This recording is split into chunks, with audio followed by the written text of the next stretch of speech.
this year? It's been good. They're working hard, really working on base fundamentals.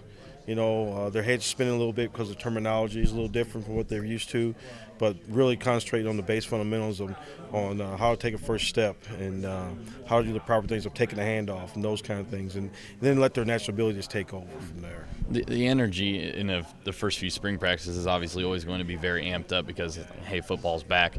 How do you keep that energy level at a high throughout the entire spring? As a coach, you love being out there on the grass with the kids, and you got to have a passion. And when you show as coaches you have passion to coach the game, it just rubs off on the kids and see the energy that we have as coaches, and then they see that, and then same thing. You're talking to them about, hey, fly around, have fun, make the game fun, don't make it hard. Obviously, we've talked to you at length about the running back situation, just the depth there and everything. We've seen some videos of Harry Trotter taking a lot of handoffs. What's the initial thoughts? And, I mean, I know nothing's set, but, I mean, who's kind of stepping up and getting a lot of time right now in that? Well, right now they're all getting reps. We double huddle everything, and so guys are getting plenty of reps, are getting plenty of opportunities the way we practice. So that's the biggest thing for us is just evaluate them and let them get reps. No one standing around, not very long, and so you just take it as is and keep coaching them up. And in conjunction with that, I mean, obviously, to have good running backs, you got to have a good offensive line up front. Lost some leaders from this offensive line, specifically Dalton Reisner. Who's maybe been some guys stepping up and really showing like, hey, I'm gonna be that leader that Dalton was. Well, Scott Mitchell, Scott's been there every day as a leader, great leader off season.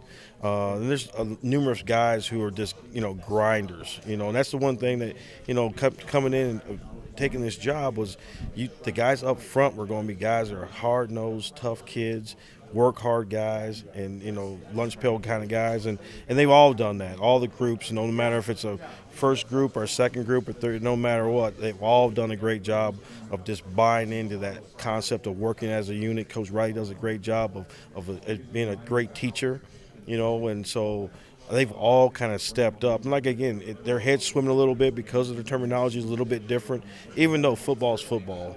But when you hear a different word or something that you've done before in the past, it makes you think a little bit. So guys may not play as fast, but I think as we get back from the break and we get more practices in, you'll see guys playing a little bit faster and not thinking so much. This spring showcase in place of a spring game that they're going to do this year at the end of the spring practice here. Obviously, the details kind of still yet to be ironed out, but in general, more interaction with the fans for this. How excited are you as a coach to kind of be able to give the fans more of a look into the program with that? I can't wait till that day gets here because I think they're going to see kids that work hard. They're going to see kids that are going to be base fundamentally very good at their base fundamentals, and kids that are going to be very coachable. And I've never been here on a game day before, but I've heard nothing but great things, and I'm looking forward to that day because I heard the spring game is just as fun as of a home game. So can't wait.